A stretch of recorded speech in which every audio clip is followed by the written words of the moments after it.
Hi, I'm Ryan Davis. And I'm Kiernan Schmidt. And this is Out of Office, a travel podcast. Is he taken? Hey, Kiernan. Hello, Ryan. How are you doing? Good. I'm coming to you from sunny Bushwick, Brooklyn. Oh my gosh, you're back. You're back home. Yeah, and I've Feels got like this. it has been a while. It's been a while. Yeah, I'd been gone for over 6 weeks. So that was Lord.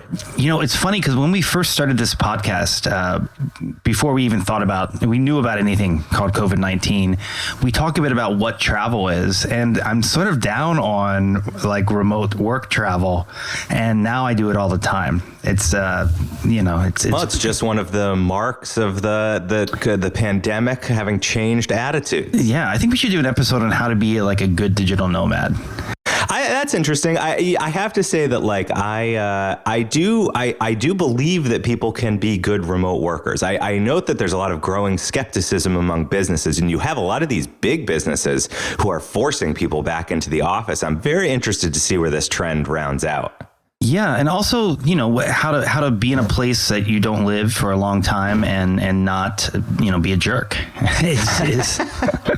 You know, you see a lot of remote workers who, you know, they're in a city that's not theirs, and you know, they act like they sort of own the place. Yeah. And it's not a very becoming look for. So let me just ask, as a little teaser for the episode, what do you think is like something that you do to be respectful of those who actually live in the city that you're maybe only visiting for 3 or 4 weeks? Well, I make sure to work from like workplaces. So I'm not like in people's like cafes where they're reading and like on a loud call or whatever, you know, so I'm out of WeWork or a co-working space. You know, and I try to, you know, it's like being any kind of good traveler. It's trying to go to offbeat places. It's trying not to just do the main things, eat at the most popular spots, but try to get out and kind of explore more neighborhoods and communities. I think the cafe tip's a really important one. I think that's a great one because that's, you know, you ruin a place if you're going to sit there and plan, because when you're working, you're going to be working for several hours at a stretch. So you really are going to be occupying that table far more than what you're sipping coffee and reading or eating. Yeah. And I think that when, you know, before the pandemic, when I would work remotely, I didn't really consider that. But now I'm like, you know, these people don't need to see me for 10 days in a row sitting here. Here he comes. Yeah. It's not a cubicle. It's exactly. Like, you know, a coffee shop is not a cubicle. Maybe that'd be a good t-shirt if we had an active merch operation. We need to get some merch. I noticed those Pod Save America guys, man, they do merch like it's nobody's business. They just launched a 3 t-shirt series, all fake George Santos like institutes that he founded. I thought that was pretty good premise. I mean, but it's like memes, like, you know, 4 months later. It'd be fun to do a George Santos themed episode. He's traveled. He's incredibly well traveled, man. Yeah. He is. Yeah. And in fact, today we're going to be talking about gay life overseas and drag shows. Are we always talking about that? Fair enough. Yeah. I have noticed Out of Office is sort of merged into that. Is it soon going to be Out of Office, a drag travel podcast? Well, Ryan, I do want to, I've got a couple of things to cover here. The first is this is going to be our episode where we talk about the New York Times 52 places list for 2023. And at the end of the last episode, I had mentioned that the New York Times travel editor, Amy Vership, was going to join us to discuss it, as she has for several years in the past. I think 3 years she's come on. And this year she had to pull out, unfortunately. But, I didn't want us to get too far into 2023 without digging into the list. It's one of the absolute highlights of my reading year on the New York Times list. I find it such an inspiring list to dig into, and there's so many things that I never would have heard about except on this list. So Ryan, I suggested to you, why don't we hop on? We'll talk about, some themes that we see running through the list. We can each choose a few places that we really want to get to based on the write-ups here and what sound exciting for us and our listeners. And I think also we should mention a few places that we've got episodes on or we've visited and have some additional thoughts on. Well, how's that sound? I think that sounds great. Cool. I also want to address, we did miss a week of releasing an episode. And I really want to just explain what happened, because it's important to me personally. And Ryan, I know you already know this, which is, unfortunately, my father-in-law, who I deeply love and who's wonderful to me and my family, who we live very close to, passed away quite suddenly. And so we were dealing with the emotional impact of that and all the logistic impact of that. But it reminded me of, 3 years ago, I lost my own father, and I came on and I recorded an episode still up there in the archives about the importance of family trips. And that doesn't mean you have to travel all the time as a family, but just some milestones in your family history where you've taken some trips together. And this again just had such resonance for me over the last week as I've been mourning, because Bill Mackey, who a lot of people called Mac and the family and I took several trips together, and those memories are just so heightened for me right now. Just to share two, Ryan. One actually directly related to the 52 places list. The first is there was Catherine's family is a skiing family, passionate skiers. I had never learned to ski, and there was one Christmas where all of a sudden, one family member gave me a helmet, another family member gave me goggles, another family member gave me poles, and I was like, all right, I'm starting to understand the theme here, which is that I'm going to have to learn how to ski. And I actually did join one of their ski trips out to Colorado to Copper Mountain, and this was their regular family ski trip. And when you have that tight week together, it's obviously a lot of bonding. But I especially remember that Mac took the time when I was just learning to ski, a real novice, and an adult learning to ski is not a beautiful thing to watch. And no, it is not. No, and especially with me. Yeah, you're not necessarily graceful. No, it's like a baby deer trying to stand up. That's how I was on skis. Yeah, baby deer that had like a really tough birth. Exactly. And he, for 2 days out of maybe the 5 days we spent on the mountain, decided that he was going to stick with me the whole time. And he would ski ahead of me, but he would always wait very patiently at these like points down the mountain, and really coached me into becoming a better skier. And now I'm always going to remember that anytime I go skiing and teach my own children to ski. So that's one. The second is the whole Mackey family and I went to Alaska a few years ago. Denali was like the major thing that we visited. And I really particularly remember that Mac discovered that at the lodge inside Denali, which is like 7 hours into the park, does not serve alcohol, and but you can bring in your own. And so he took the lead on packing tons and tons of boxed wine that we picked up in Anchorage. He hauled it onto the train that you have to take there. He hauled it onto the bus that you have to take, and all the way through to the lodge. And we were definitely, I could feel in the dining room people looking at our table with such jealousy, because we were lifting full glasses. And of course, that just made it such a better trip. It sounds like I would have gotten along with him. Yeah, absolutely. So a wonderful person. I will deeply miss being with him and traveling with him especially, but I'm very thankful for those memories. So for anyone who's interested, you should go back and listen to that episode, a very short episode, just reflecting on the importance of family travel. And that doesn't mean it has to be huge international travel, just taking some time away from work to be together. So Ryan, actually we could start with a little chat about the Alaska Railroad, because we should dig into this 52 places list. But before, just to follow protocol, that means we have to take off. Tell the cabin crew. Flight attendants, prepare for takeoff, please. So, Ryan, I thought we'd kick off right there. Number 18 on the list is the Alaska Railroad. And one of the things I've always liked about the list that this particular entry really sums up is they play a lot with what visuals bring the place to life when you visit the website and do a little bit of the reading. And for the Alaska Railroad, they actually have like a video out the window of the railroad, and it's very evocative of Alaska, and it gives you exactly the scene that you see when you take this Alaska Railroad.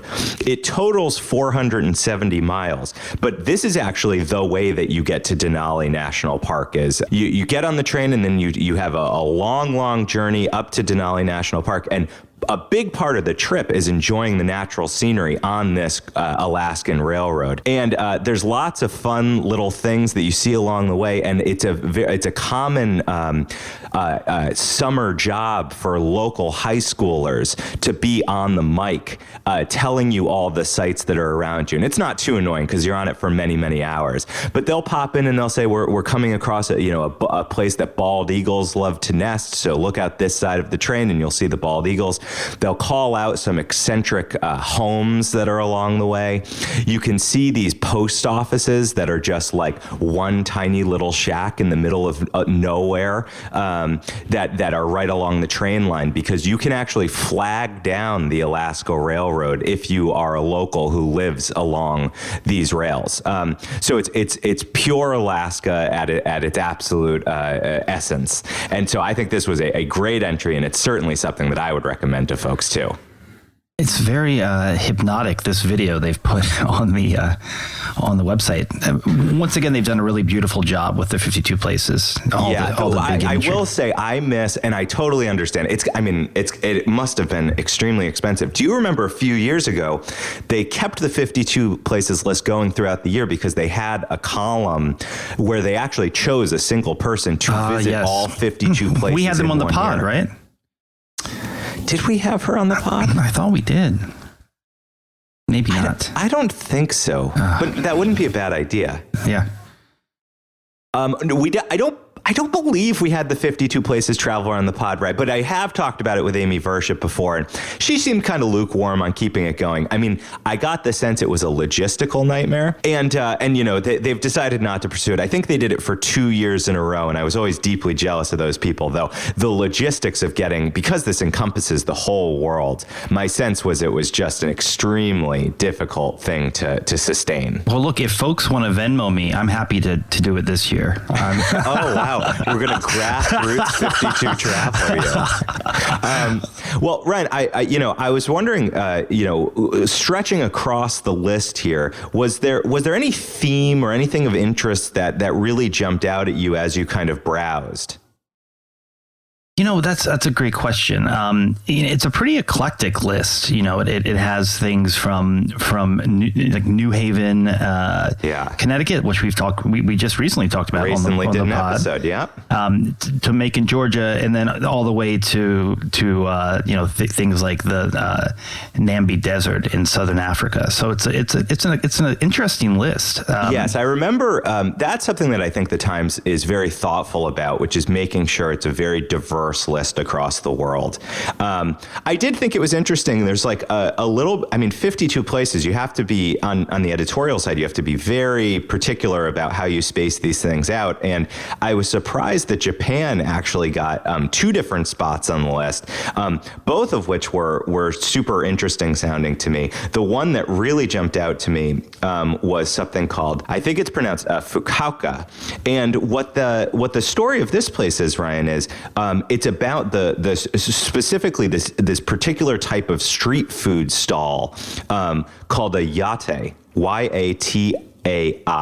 And, Japan, I've visited Tokyo. I forget, you've not been to Japan, right? No, I would love to go. I have not had the chance. It's funny. Japan is building up in my mind, Ryan, as like one of the absolute top places that I need to go for like 6 weeks, just traveling around, because it's very common. Street food and smaller food establishments around Japan. You can just get killer food all over the place. Some of the best ramen you can get is in subway stations in Tokyo. And this was about a type of food stall that I guess is they use kind of bright colors and neon lights, and it's been slowly dying out because when Japan had the 1964 Olympics, the government was actively trying to get rid of these food stalls, thinking that they didn't look very impressive or very modern. And so now, today, there's only about 100 of them left. And so, this cultural treasure that they're trying to preserve. And of course, you need the business people who are willing to keep them going. So this is the kind of one place that you can still get these culinary delights. And you and I love street food. So this one really jumped out at me. Yeah, no, I would have a little bite at each of those stalls without a problem. This is another one of those things, though. I have to say, if there was one thing I could ask the New York Times to do is, I would love if they did deeper dive articles behind some of these, because the write-ups are only 2 or 3 paragraphs each. And like, I want to know about the history of these food stalls. I want somebody to go and talk to the proprietors. Is there are there young entrepreneurs who are thinking about starting these and get us up from this 100 that are left? Yeah, I mean, at the height, there were 400 in that little town. So I can't imagine that was an incredibly vibrant scene.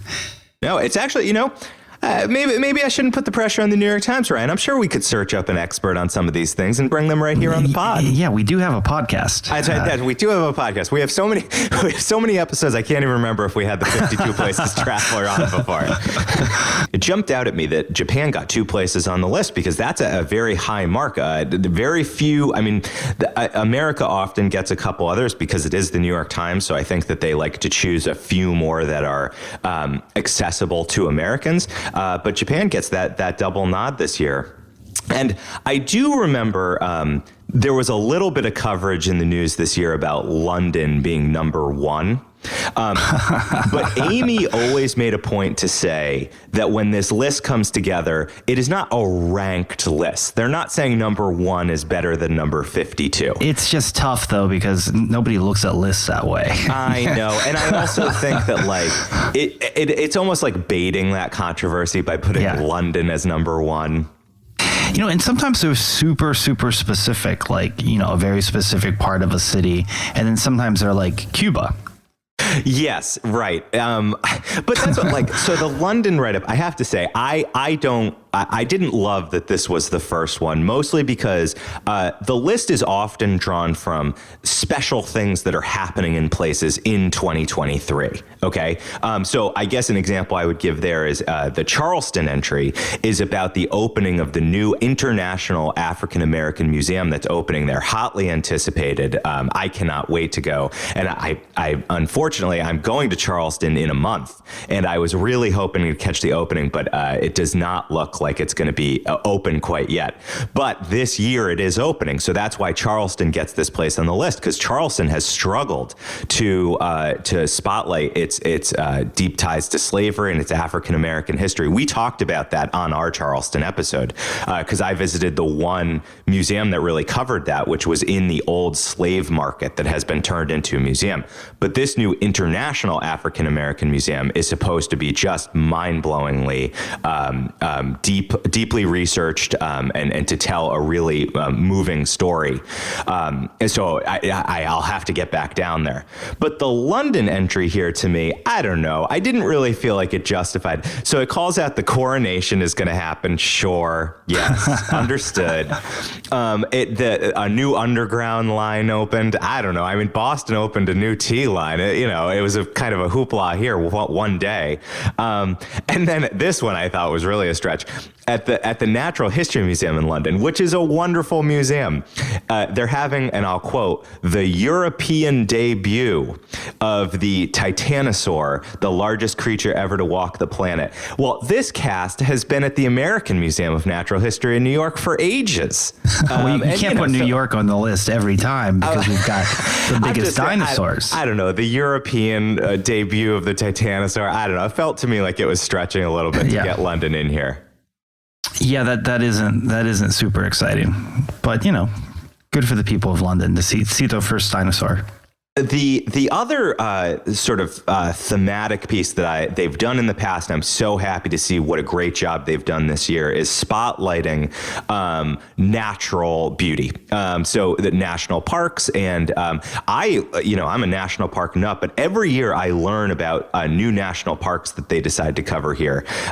So while I'm very well schooled, Ryan, on American national parks, the world of overseas national parks, which are very different different country to country, I think could be really hard to wrap your arms around. And so when I know I'm going to a country, I go out of my way to make sure to research some of those national parks. And I've always found them very interesting to visit. I've hit some in Croatia, in Bhutan. I mean, Bhutan's basically all a national park. Bhutan also on the list this year, number Ryan. 12. Not that they're in order, but. And that's one of our most popular episodes out in the archives, my trip to Bhutan. And yeah, I think it might be the single most popular episode still. I know that keeps you up every night. You're still refreshing those statistics. Folks, go back and listen to Oaxaca over and over again.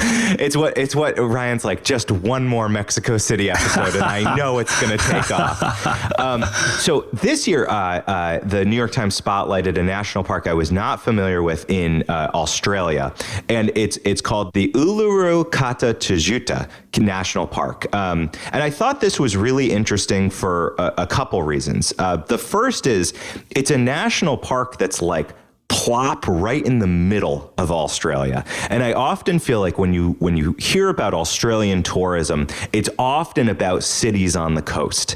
And, Australia is absolutely humongous. So I loved this idea of spotlighting something that's more natural. It's in the outback. And in this case, another theme that kind of ran through this year's list was I do think there's a major conversation within the travel industry, within the food industry, about native land, native cuisine, and native history.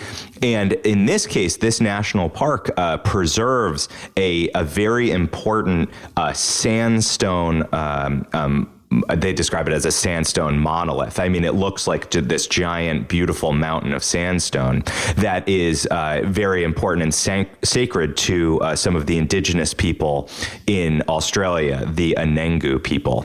And interestingly, this sandstone structure, the Uluru, was a climbing destination, and in 2019 they were successful in banning climbing on this sacred structure to them, and now it's being preserved, and they're building up the protections in this national park. So the way that you can enjoy it now, rather than climbing it, is an almost 6-mile hike around it, which seems like just a wonderful way to explore it. So I loved learning about this national park, particularly this year. Have you been to Australia? I've not been to Australia. Have you? No, it's just so far away. Yeah, the closest I've been has been Indonesia. I think Australia's been on the short list for a couple trips before, when Catherine and I were considering, like, when we went to Vietnam and Myanmar, because we were already over in that part of the world. But we always just kind of said, because it's an English speaking country, it seems like a very easy, like it's going to be a miserable flight to get there, but it's just quite an easy trip to make once you're there. Because obviously, like, the ties to England, it's just a very, I don't know, like it's a culture that Americans can, like, understand very quickly. Yes. And so we kind of booked it as something we might do with the kids when they're older. I think maybe like once they're above 10 and can, like, sit through that flight with just glued to iPads. Yeah, no, that's going to be quite a flight for the kids. Yeah. I have not yet been to Australia. One of the other national park places that I would call out, Ryan, and then maybe we could just jump into, like, our 3 top picks that we each think are the most compelling, was I did not know that there's very likely to be a new national park named in Georgia this year. And it will be the first national park in the state of Georgia. That is shocking to me because it's such a beautiful state. A beautiful state. And this one, it was a history that I'm familiar with because I read a book called 1641 a few years ago, which is a history of what archaeologists believe America may have been like prior to Columbus's visit here. And it's about how Americans really underestimate the complexity and the scale of the indigenous communities here, and the fact that there were main cities, that there were large settlements, and that there was a complex transportation and trading network, and that when I probably even when you and I were in school, you kind of learn about these pockets of Native Americans, but you don't get a full view of what existed on this continent. And one of the main stories there is about this area called Macon in Georgia. And this is where there are 1,100-year-old Native American mounds that are still being explored. They're technically called the Ocmulgee Mounds, Ocmulgee mounds. And they're these prehistoric Native American mounds. And they're going to be protected as a national park. And apparently what is likely to happen, what people are predicting is going to happen, is the national park's going to merge this national wildlife refuge and bring up to 50,000 acres of protected land status. And, I'm also a huge fan. I love when we get some Eastern national parks, because the West is so rich in national parks and the East is so heavily populated that it's nice to see when big swaths of land are protected in this way. Yeah, absolutely. And anytime we can do that, it's a plus. And to have the history as part of that is fantastic. And this is another instance where the Times was doing a great job of highlighting indigenous stories, because not only is this going to be protecting cultural sites, but also the management is going to be shared between the National Park Service and the Muscogee Nation, who this was their ancestral land. So, Ryan, with that, why don't we chat about, it's hard on this 52 places list to narrow it just down to 3 places each. But if I told you absolutely had to pick the 3 that, whet your appetite, which 3 would you choose to try to get to in 2023? And why don't you do one, I'll do one, you do one, I'll do one, and then we'll end it that way. Yeah, I want to start with Guadalajara, which is a city in Mexico. I have been before. I was there for a few nights, like 5 or 6 years ago. It's a beautiful town, very vibrant, historic center city, a lot of great food, things to see and do. The Times is calling out the Gay Games, which are a international, so it's basically a gay Olympics. Yeah, I think you have a sign above your apartment that says that, doesn't it? Yeah, well, they're hosting it this year in Guadalajara in November. And so that'll, it's a very gay-friendly city. Mexico's a very gay-friendly country. And, that's going to be quite an event. And one other thing they don't mention in the Times, but that I wanted to do when I was in Guadalajara, but it wasn't running then, was take the tequila train. And the tequila train goes from Guadalajara to Tequila, Mexico. I think it's like a couple hours.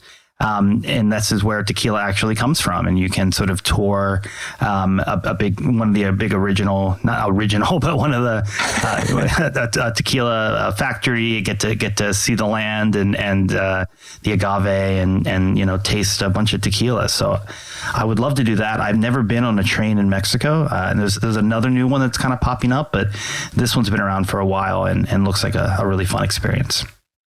Just a quick question on gay culture in Mexico, just because you're so familiar with spending time there. Given that there are pockets of like a conservative Catholic country there, is Guadalajara known as kind of the gay capital of Mexico? No, I would say that's probably Puerto Vallarta. Okay. Yeah, but it's a very gay friendly country. It's a very young country, so while they're definitely like deep rooted conservative Catholics, and especially of the older generations, it's just very laid back. Yeah. I mean, that's, I think that like when you have these pockets of like rich gay life popping up, that's what ultimately changes attitudes, I think. That's kind of the story of how things have changed in the US. Well, yeah. No, it's, I would even say that gay life in like Mexico City is more open than in New York City.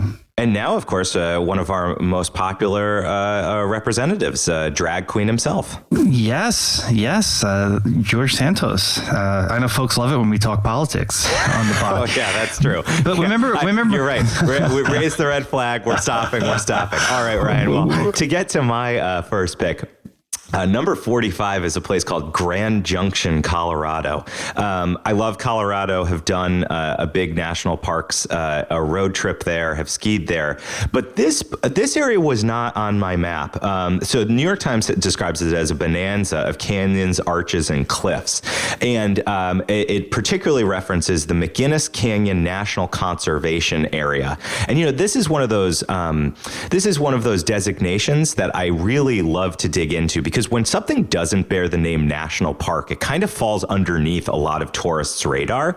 And the Times is saying that the Grand Junction area is one of the most beautiful natural landscapes where tourists just generally aren't going. And what really won me over was it compares it to the Arches National Park in Moab area of Utah, which I've been to Arches and absolutely love it, but it is suffering from over touristing. So to draw attention to these other underpopulated areas where you might consider traveling both for a little more peace and quiet, but secondly, to bring some of those tourist dollars to other communities and to let Moab and Arches thrive on their own. And Canyonlands, which is close to there, they didn't mention this, but it sounds like another very close parallel to what you can get here in Grand Junction. That sounds very cool. So Ryan, what's your second pick? So my second pick is Odense, Denmark. Oh yeah, there's a really cool museum. It sounds like opening. Yeah, up there. it's like a new museum all about Hans Christian Andersen. It looks really beautiful, and the design looks a lot of light and illumination and strange spaces. So it looks like a lot of fun. We had talked about on the last episode that Noma is closing. Yeah. So I feel like I can see my Denmark trip coming together. Oh boy, and you're gonna be mentioning Noma every episode now, just to try to sweet talk your way into a reservation. Yeah, well, I'll do what I have to do. But I think, I've been to Denmark and Copenhagen quite a few times, but I've never explored the rest of the country. So this would give me a good excuse to get out there and see some of it. So, and Hans Christian Andersen's a really interesting guy. Yeah, I have to say what drew me to that one, and that one caught my attention too, was I liked the idea of I would do a comprehensive read of all of those fairy tales before landing and going to the museum, because you want to go in really educated. And that's one of those things I love, is that preparation and anticipation before you get to the destination. Yeah, all the controversy surrounding the casting of Aria. Oh, we got Ken. Don't get too political. Well, no, right? I know, but I did a bunch of reading on Hans. You mean the fully justified controversy? Well, The Little Mermaid, if taken, I think as written, is really a gay allegory. So, maybe there'll be a tie-in to Guadalajara down there. Yeah, most definitely. Similarly, one that jumped out to me was Istanbul. Is on the list this year. Istanbul, I've only been to the airport, regrettably. I'd love to spend a couple weeks there. Istanbul is so fantastic. I know, and it's already fantastic, but this is one of those things that's very timely, that this coming October, the Turkish Republic, as they're preferring to be called now, is celebrating its 100th anniversary, its centennial as a nation. And so they've spent all of this time restoring great historic landmarks and opening up new art buildings and museums. So this just sounds like a place where there's going to be a lot of energy this year and a lot of fresh new things to explore. So what kind of jumped out at me there was, even if you visited Istanbul, as you have, Ryan, there's lots of new reasons to go back this year. Yeah, I mean, Istanbul is a city where there is just so much to do that, I think we spent about a week there and really checked off the biggest, the Blue Mosque and the castle and the really big things that you've got to see. And there's just, just unlimited smaller museums and attractions. It's just a really vibrant and cool city. Yeah, and the thing that I thought sounded so cool is they're opening up a new 4.5 mile walking path, but among these 22 towers that date back to the 5th century, the Mevlana-Kapi city walls. And that, it reminded me of like sort of in Dubrovnik, you do a city walls walk. And it had those vibes to me, but even older. And I just love when these places that have been, sort of neglected or just needed a little bit of a shine up get that care. And so the Centennial seems like it was a great reason to do it. Yeah, definitely. And keep an eye out for the cats. Famously, Istanbul has so many cats. I have gone and seen that documentary with my cat-loving wife. Oh, Kitty, Kedi. Yes, I'm very lucky that she has allergies. Right. So what's the final pick that struck your fancy on this list?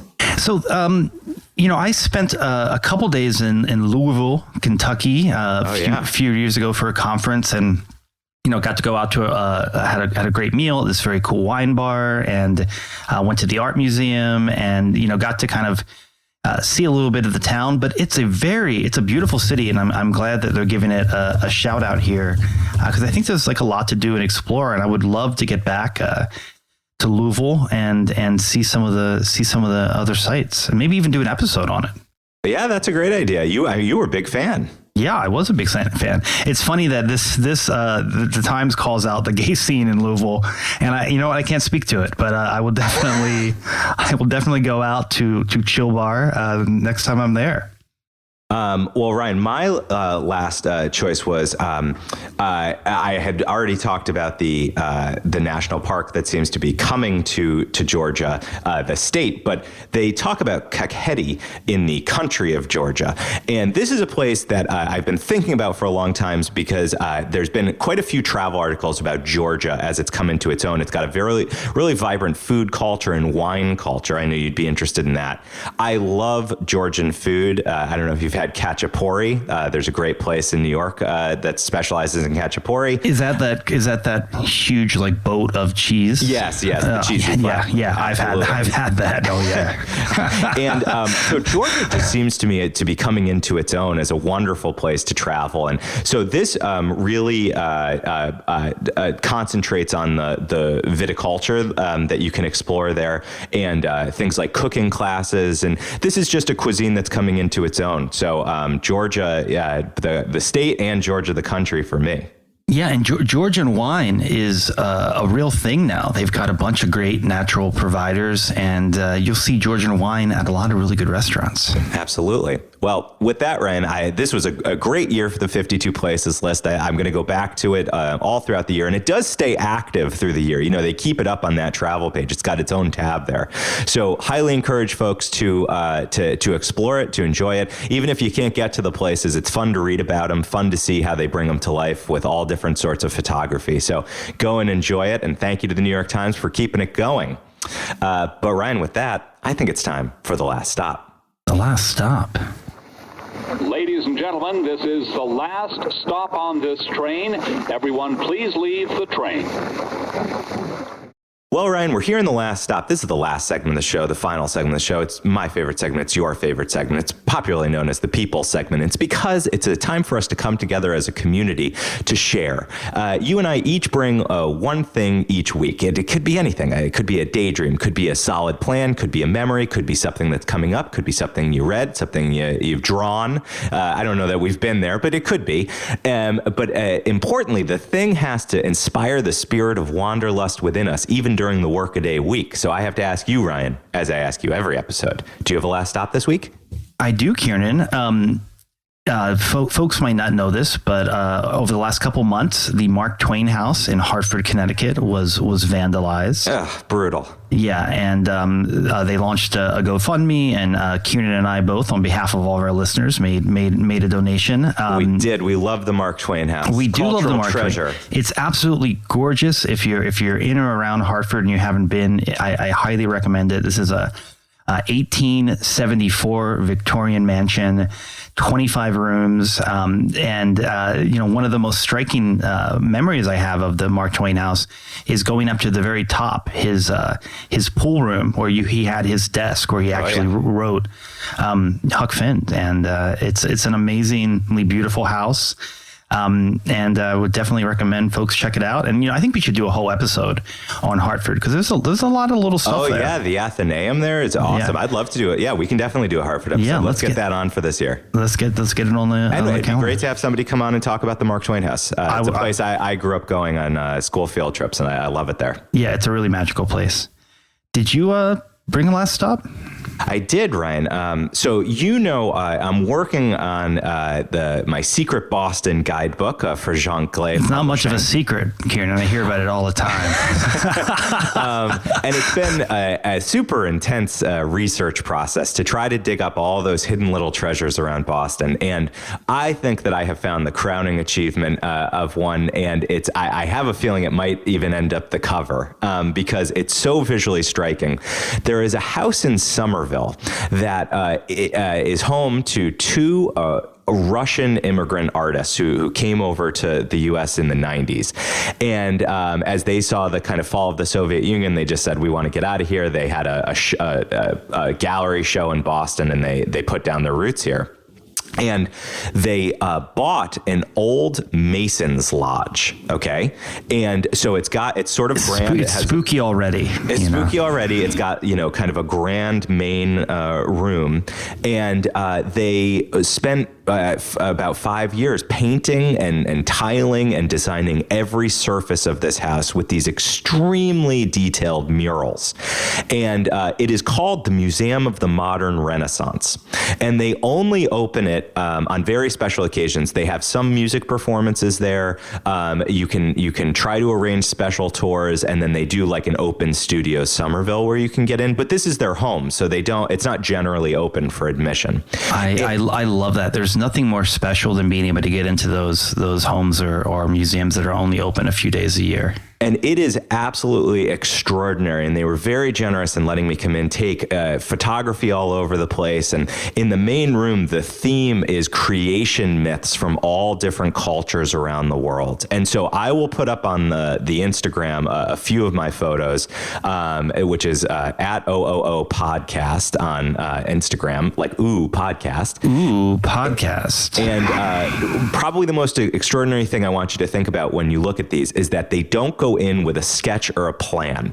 The two married artists, they go at the canvas together and they design it and paint it together in real time. So when you see the level of detail and color and vibrancy, know that was a spontaneous act when they created it. And that's a big part of what they bring to their art and that they pride themselves on. So well worth a visit. The Museum of the Modern Renaissance. I gotta put a Google alert for when it opens up again. And actually, you can visit even if you just walk by. Something special is inside because they've painted the outside in this really extreme, fun way. And they even have this big stone sculpture that looks like a monster.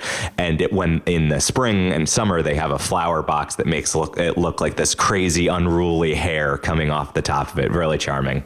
It sounds charming. All right, Ryan. Well, until next time. I'm Ryan Davis. And I'm Kiernan Schmidt. And this is Out of Office, a travel podcast. This seat taken? They should really do Eastern Shore of Maryland on the 52 next year.